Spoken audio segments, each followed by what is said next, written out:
SSC পরীক্ষা হওয়া গন্ডগোলগুলোর পিছনে আছে এই একটাই কোম্পানি। তো 2017 সালে এসএসসি সিজিএল এ টায়ার 2 পরীক্ষা হয়েছিল, কিন্তু এই পরীক্ষার প্রশ্নপত্র ফাঁস হয়ে যায় আর এরপরেই সরকার সিবিআই তদন্তের নির্দেশ দেয়। এই সময় যে কোম্পানিটা এই পরীক্ষা নিয়েছিল তার নাম ছিল সিপি টেকনোলজিস। তখন সরকার সঙ্গে সঙ্গে সেই কোম্পানির সঙ্গে সমস্ত কন্ট্রাক্ট বাতিল করে দেয় এবং 2019 থেকে এই পরীক্ষা নেওয়ার দায়িত্ব পায় টিসিএস। কিন্তু 2025 পরীক্ষার জন্য আবার নতুন করে টেন্ডার ডাকা হয় আর সেই টেন্ডার জিতে নেয় এডিকিউটি নামক একটা কোম্পানি, কারণ এই কোম্পানি টিসিএস এর থেকে অর্ধেক দামে কাজ করতে রাজি হয়েছিল। আর এরপর থেকে শুরু হয় তীব্র গন্ডগোল, কারণ পরীক্ষার্থীদের দূর দূরান্তের গ্রাম অঞ্চলে এক্সাম সেন্টার দেওয়া হয়। অনেকে তো 400 থেকে 500 কিলোমিটার দূরে সেন্টার পায়। সেন্টারে গিয়ে কেউ শুনেছে পরীক্ষায় বাতিল, কারো সেন্টার বদলে গেছে, আর যাদের পরীক্ষা হচ্ছে তাদের কেউ বলছে মাউস কাজ করছে না, আবার কেউ বলছে ইন্টারনেট নেই।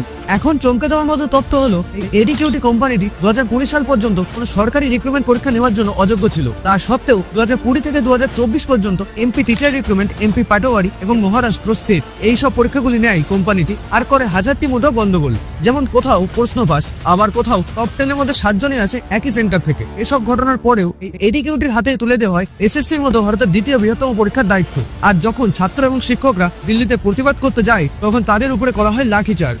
আগে তো শুধুমাত্র পরীক্ষা পাস করাটাই কঠিন ছিল, তবে এখন তো পরীক্ষাটা দেওয়াই কঠিন হয়ে উঠেছে। এই বিষয়ে তোমার কি মন্তব্য সেটা কমেন্টে জানাও। দেখা হচ্ছে পরবর্তী ভিডিওতে। জয় হিন্দ, বন্দে মাতরম, ভারত মাতা কি জয়।